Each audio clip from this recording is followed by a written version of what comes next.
Business is hard. Everything depends on you, and the moment you step away, things stop running correctly. The truth is, this isn't necessary. I'm going to show you the simple steps to implement systems into your business so it no longer requires your input. Let's jump right in and talk what a system is. It's really just a repeatable way to do something, ideally with similar quality every single time. For most business owners, it's when we get a request coming in, then our team is going to do the work, or you're going to do the work if you're a smaller agency, and then you'll have a final product or result that you're going to deliver. And then there's one magic piece to the end of this that makes the systems so much better, which I'll cover in a little bit.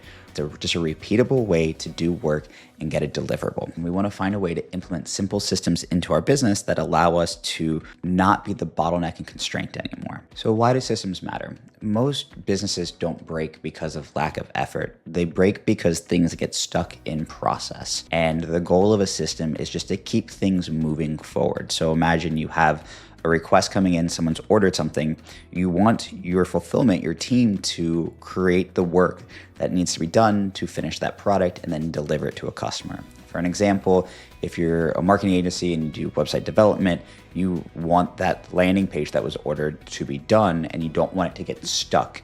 So that way you can move on to get paid if you're doing paid after and just get the work done so you can move on to the next project and make more money and grow your business, and hopefully they refer you, get reputation, things like that. So systems really answer all of the core questions that anyone would have. How do I do this? What's the next step? What does good look like? What's our framework? What's the mentality behind this? Do I build a strategy plan? Any question an employee might have is really what the system is designed to build. Now, future state, most consultants will say document everything, build out all your workflows, do a whole bunch of busy work, which I do not like to coach. I think it makes it impossible. It's like working with a trainer, and if you've never worked out before and they give you the hardest workout of your life, you're probably not going to come back and do that. So I want to give you bite-sized ways to implement systems into your business that are actually meaningful and helpful. Now, the piece that most founders miss is the feedback. So the feedback loop is so critical in building out this true system, because if you're just consistently doing work over and over and over again, but you don't know if you're doing a good job, you can't improve the system, and you also can't solve for any issues or constraints in the system. So for an example, I have a business development representative team, and they were doing outbound calls, and I had one business development representative who was doing 300 calls per day and was booking 3 calls a day. And then I had another one who was doing 1,000 calls per day, but was also booking 3 calls per day. So the constraint for that individual, which isn't even really a full system, was that there was weaknesses in potentially our script, or maybe the numbers he was calling. And for this person, it was the script. And so we had to determine, awesome, this person's putting so much more effort in, but there's some sort of constraint holding him back from being successful in that role, where he was hitting his numbers, but he just was doing so much more work than was needed. And so looking at systems and improving it, we're able to get that feedback loop. We kind of dived in and understood the feedback based on the metrics that we were seeing. So some real world examples of a request are things like building email marketing campaigns, doing, like I said, landing pages. So let's go through some real world examples of what each piece of this looks like. So the request can be, again, any type of project you're doing, whether it's graphic design, landing pages, outbound campaigns, email marketing, video production, any service, product, anything you're doing, you're getting a request and order in. Then the work piece of it is all of the tools that are needed, all of the people, all of the resources, anything that we're putting in and improving. Then, of course, the delivery is simple. It's whatever was ordered, ideally with the correct quality.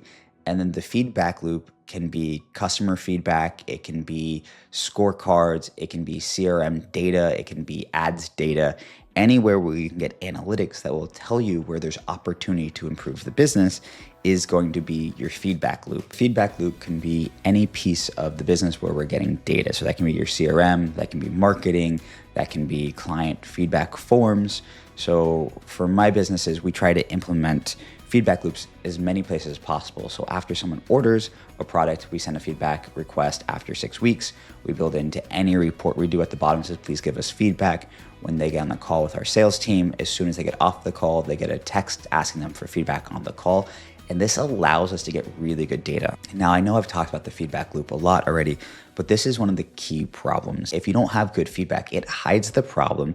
You feel like delays are random, and leaders really get drawn into issues in the business. And so you're getting pulled in, your time, your energy, your mental strain is all in places it shouldn't be. Instead of improving a part of the business, you're firefighting and fixing something and you don't know how to solve it because you don't have the feedback loops. Now, a simple example of a feedback loop that I implemented in my business was after a person got off a sales call, a lead got off a sales call, they would automatically get a text message. Now, this text message was only 3 or 4 questions. We wanted it as short as possible so it would actually get filled out.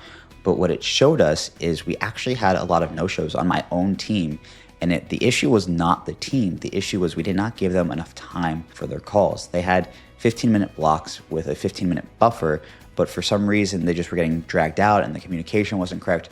So what we did was we changed the blocks and we actually kept them the exact same. We did a 25-minute block for the actual call with a 5-minute buffer, but then we trained the team how to get off the call if they need to reschedule the call and to make it professional so they wouldn't no-show the next person. And that was just a lack of training and a small system change, but it made a massive improvement in our business because we were getting bad feedback and people, once you miss a call with them, they're not coming back. They're pissed off. It's not a good process. And so we had to solve that issue as quickly as possible. Now, common feedback signs are sales data, client request, missed deadlines, questions coming in a lot. This is one of the key ones that I've solved in my business is if you're getting the same question over and over again, you have an issue with your systems. Now we need to jump into understanding what a constraint is in your business.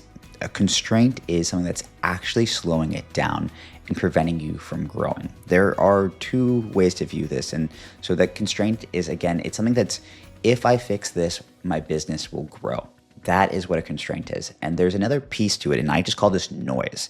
So noise is something that seems like it's loud and there's an issue, but fixing it won't actually improve the business. Now, what an example of noise is in my business is we have hundreds of clients, and if we have 1 client complaint per month, it's less than a 1% defect rate, I consider that noise because unless it's the exact same issue every single month, you're always gonna have some sort of client complaint no matter what. It's just part of business unless you maybe have 2 clients. And so understanding that you do need a system to solve that, whether it's refunds, redo the service, you have to have a system implemented to fix that so that at least your team knows how to handle it so it's not going on you. An example of a constraint would be something that's actually holding your business back. So for a lot of businesses, show rates on sales calls is a constraint because they'll do all of this marketing, all of this spend, but then their show rates are below 50%. And so if you increase your show rates from 50 to 75%, you should see a massive increase in conversions if your conversion rate stays exactly the same. And so you're looking for a mathematical way to fix your business. And so it's anything that's actually going to move the needle is a constraint. And this is where systems really start to compound, is understanding the theory of constraints and bottlenecks in your business will allow your business to grow. And so if your constraint is how much work is actually done, which means you're allowed to take more orders. And that is a key piece because a lot of successful businesses get stuck. They hit capacity or they're just not getting enough marketing. So you have to figure out where these issues are and actually go in and fix the constraint, not the noise. So one of the key things I look at when I'm asking myself, is this an actual constraint in my business, is if I fix this, will I increase revenue? Will I reduce risk of the business? Will I increase lifetime value of a client, or will I recapture time? So this is in the worksheet that you can get. There's a link down below as part of the Founder Systems AI course and community. The worksheet is free. And this is just a key question you have to ask yourself. So by fixing that one client complaint, maybe I fixed lifetime value for that one client, but I didn't do it as a systematic change across the business. So that's firefighting, that's noise.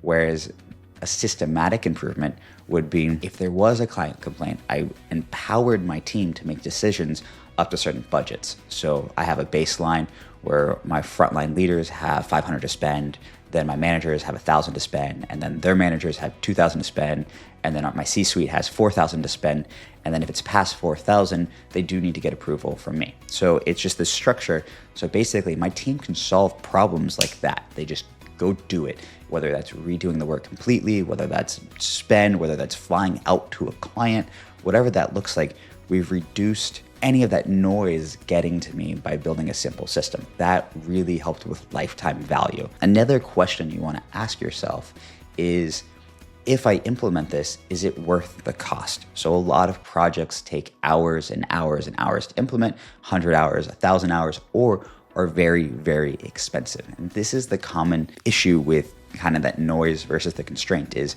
yes, it might be worth solving, but it might be so expensive that we're going to lose money by solving it, and it doesn't really add to the business. And so that's really a key thing. So you just have to look at this and understand that you have limited resources in a business, whether it's time or it's money or it's even just energy. And so you want to make sure that you're utilizing these in the right positions at the right time. So a simple analogy is basically your business moves at the speed of your slowest step. I'll give you a simple example. I'm doing video right now. I'm doing these YouTubes. I'm filming one video every other day, but my editors are taking a week. So I have a constraint where I'm only able to produce one video a week because of my editors. So one of my products right now is to find a new editor because that is the slowest step in my workflow. And so by fixing that, I can double or triple my output because I'm already filming the videos. I have a backlog of about 10 videos right now. So this is an opportunity for my business to grow through more content and fix that workflow. Now it's super simple with your businesses, the same thing. If you have a team that's only producing, one landing page per week, but there's 10 requests, that is a constraint. So you probably need to spend more resources to get them the right tools. That's where those computers might be efficient, or a new team member or new software, but that is what's slowing down your business. And I see a lot of business owners, especially when it comes to people, they invest in the slowest person a lot of times. So if you have a sales team and you have one salesperson that's converting at a 2%, and you have another person that's converting at a 10%, a lot of times the attention and the money, because we all want to be good people, goes towards helping this person become a better salesperson. When in reality, unfortunately, a lot of times the answer is you have to let that bottom performer go and invest in the top performer and find new top performers, because it's a lot of times more effective and efficient that way. And this is something that I've struggled with a lot, is looking at as my team as well as part of that system, especially if you have 4 really good salespeople and you have one that is struggling. Yes, give them some coaching, give them some time, but at a certain point, it's not worth the investment anymore, especially if it's not a systematic problem, it's a person problem.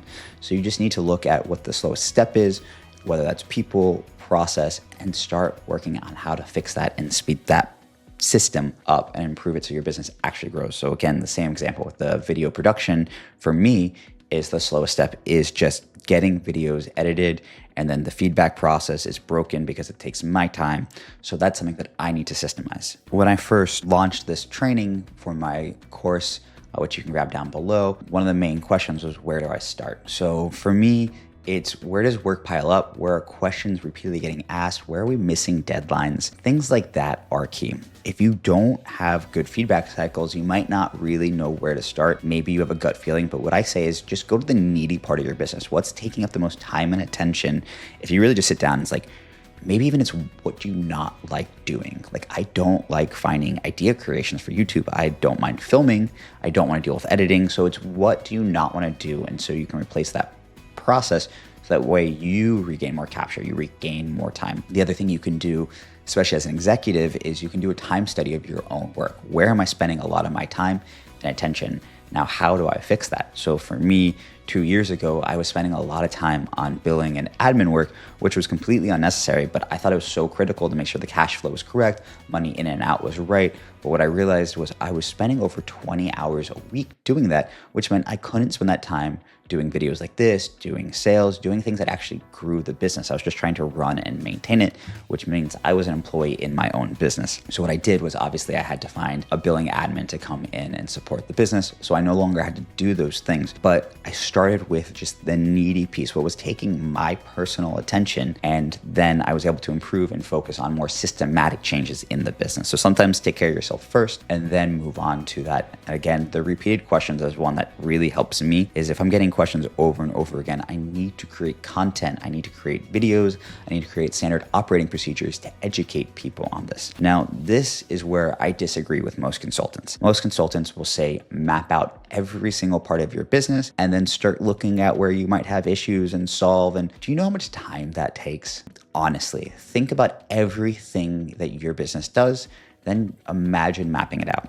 Now, you could do really simple mapping it out as we get orders this way, we fulfill by this team, and we deliver here, and then start looking at it. But I just say, find the needy piece of your business, look at your data, look at what's coming up, and just start solving with things that take small amount of resources. Now, later in the presentation, I'm gonna talk about one problem at a time, but you really just wanna, what can I solve quickly? What is a limited resource that I can just, in the next 2 weeks, like I can have this project done, I can see that improvement, and then I can go on to the next one. So the repeat is where systems compound like capital in your business and it allows you to actually start growing. Another question that I got was, what does fixing constraint actually look like? So I'm Six Sigma certified, and basically it's an engineering way of doing systems and constraints. By the way, I'm an industrial and systems engineer, so like I've studied this my entire life. But fixing constraint, the technical definition means there's a statistical change in the process or an actual improvement. So what that means is, for our sales example, and I know I've given a lot of examples, but I'm just trying to see what's going to relate with you. So in that sales example, where my AEs were missing calls, once we implemented a new process of just adjusting their time blocks, our sales actually increased and our conversions did not. So that means they were just getting to more leads, they were having more conversations, and they were closing more deals. And so much so that before, and I'm making up numbers out here, let's say originally we were selling $100,000 a month. My team does a lot more than that, but then it moved to $150,000 a month. That's gonna be a statistical change that's meaningful, especially over a long time. Now, how do I know it's actually fixed? It's not that it was fixed for 1 month, but it's consistently been fixed month after month after month. And a big piece of making an improvement is tracking that over the long term and building that into your actual system. But part of actually fixing systems is really, the way I teach it is, you have a couple options. One, you can completely automate a step, or you can completely delegate a step. And delegation has several branches in there, whether it's just adding communication, clarifying, retraining, updating. So these are really our only three options. Eliminate it, use AI, use automation, or build a better system for people to follow, which is I call delegation. Now, this is really where things unlock, and your goal here is to solve one problem at a time, like I said, and that will actually improve throughput in the business. So you're allowed to do more projects, which means you're making more money. That is what we're looking for. Now, how do you know the fix actually worked? Like I said, the biggest thing is, if you're not growing, if you're not getting more clients in, if you're not delivering more product, if you're not making more sales calls, you haven't fixed it. So if you haven't sped up the slowest part of your business, literally you haven't changed anything. And so you've probably wasted resources. You need to go back and look. One of the key pieces of this is that feedback loop. Like I said, you have to consistently have a way to make sure that you're actually improve this. So you can't just pay attention to something for 2 or 3 weeks, because eventually it'll go back to the way it was. So you have to build in those scorecards, that CRM data, whatever it looks like. As you build these systems, you should have some sort of natural auditing system and ownership and reporting. So that way it's consistently moving in the correct direction, or once you fix it, it maintains this. I saw this a lot when I worked at Eaton Corporation. I actually implemented systems through multiple $100 million facilities. And the thing was, a lot of times when I'd get involved with a project, it would instantly be fixed. And it wasn't because I actually fixed anything. It was because I was paying attention to the problem, and the employee saw that there was a manager there paying attention. So they just started doing their job correctly. Now, what I had to do was go through the SOPs to find out if there was actually a constraint in the business, or if it was just needed more attention. And if it just needed more attention, a lot of times what I ended up doing was just doing a manager sign off. So every week or every day, there'd be an employee that come in, check a log, sign it off saying that it was done correctly, and move on. It could have been a 2-minute change, a 3-minute change, where I literally at one point I had an employee walk over to an assembly line. He would do a quality check, he would go QA approved, and he would walk away. That long-term fixed the project for an entire year that I was on that facility. It was improving better with the only thing we changed was that feedback loop where they came in and they saw if there was an issue, they get feedback right away.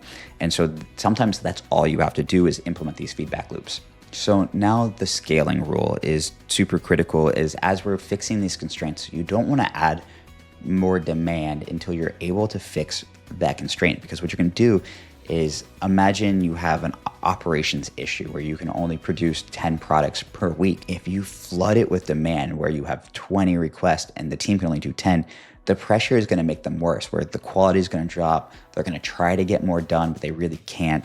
So you have to fix the constraint, the slowest part of your business first, before you can increase the number of orders and the sales. Now, vice versa, if your operations team can do 20 and you're only getting 10 orders, your constraint is on the marketing and sales side, and that's where your attention needs to be. So it's understanding where the flow is in your business, where that energy is going through, and how you're able to improve that. Now we're going to get a little bit more into what happens next and how do we actually implement it into their business. Because again, all this sounds great. And honestly, it probably doesn't sound that hard, hopefully, but we need to understand how to actually implement it. And again, I will have that worksheet down below and we'll go over that in a second, at least super high level for you. But the first thing we're going to do is find the needy piece of our business. Now, I can't say it any simpler, I don't think.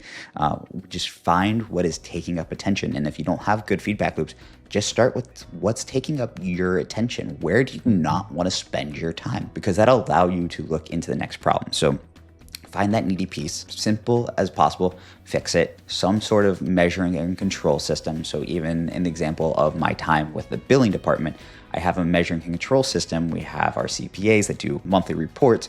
We have a whole bunch of auditing process so money doesn't go missing, it doesn't get stolen. We're seeing how much money is coming in, and I get a weekly dashboard kind of report from that. So you want that long-term measurement, and then once you're comfortable, once you say, okay, this problem is fixed and it's stayed fixed, and this is one of the keys, it's consistently been fixed for a few days, a few weeks, a few months, then you can start looking at repeating and going to your next process. And again, I already used this analogy, but this is where your systems start to compound like capital. I run multiple 7-figure businesses. Outside of video content, I don't spend more than a few hours a week on those businesses. And so that is really, really key, is you're building this wheel of systems that is allowing you to grow. Now, I built out a visualization kind of infographic of this process. And so hopefully this will help you understand it. And this is going to go with the worksheet. So basically just high level understanding of business. I'm going to do a super quick recap for you. We got the request, the work, the delivery, and the feedback. That is our system. Now with this, the next piece of it is we want to find the constraint in our business. That's the slowest part of our business, that if we fix that, we will actually improve revenue. We will actually improve lifetime value. We will reduce the risk of the business, or we will recapture time, which can be used in other places to increase revenue and increase lifetime value. So we have to find that. Then we need to fix the slowest piece. We need to fix the actual constraint. We need to fix something that is going to make the business better, and it needs to be a cheap enough fix in the sense of time and resources that it's worth doing. Once we fix that, and we've confirmed it's fixed, we have a measuring system. We're either eliminating, automating, or delegating properly, and then monitoring it. Then we get to repeat. And that's the full loop. That's literally the entire video is all about this. And that allows you to actually grow your business through systems. Now, there's a whole bunch more information about standard operating procedures and actually documenting the fixes, making sure they stay long-term. You can grab a whole bunch of information down below. My YouTube is dedicated to systems, so you will be able to grab that information as well and just see it as they come if you don't want to join the course. So this worksheet systemizes implementing constraint improvements in our business. So going back to the presentation, we're systemizing the actual fix and finding. These two steps really are systemized, and at the bottom, it probably says repeat, and it just walks you through the different tools. I have a time study in here, again, all free. The investor criteria, whether it's increasing revenue, increasing lifetime value, that's all included. So you just get to walk through the entire process. And this is where, again, a lot of consultants miss, is they can't make this so clear. So we'll just go through it. So we're identifying the bottleneck or constraint. We're mapping out the current process, only the piece we think we want to fix. We're getting baseline metrics here. Then we're determining if it is the right project to go to, how we're going to improve it, and then what the cost would be behind that. Then from there, we'll actually implement our changes. I have templates for SOPs. We'll document that change throughout the business, so that way people don't have to come to you for questions. It already exists. Then we'll have our project outcome. We'll monitor and control that with a clear owner. We'll have a structured frequency. And then once we're sure it's fixed, we'll lock it in and repeat. That's it. That's the entire process. And people spend years trying to understand this. My education alone is probably close to $1 million with what Eaton Corporation invested in me, all the businesses I've worked with, and my university. But that is the high level. Now, I want to leave this with asking one question. Where does your business feel slow without your involvement? If you can start solving those in your business, you'll actually see systems start compounding for you. If you want more help with systems, check out the Founder Systems AI course and community down below. It's where I go in depth with founders so that they can get out of their own way and let their business scale without them. And as course, I have a lot of these tools for free down below, and consistently subscribe to my YouTube to get more content like this, where I will walk through systems in detail so that you can implement them in your business.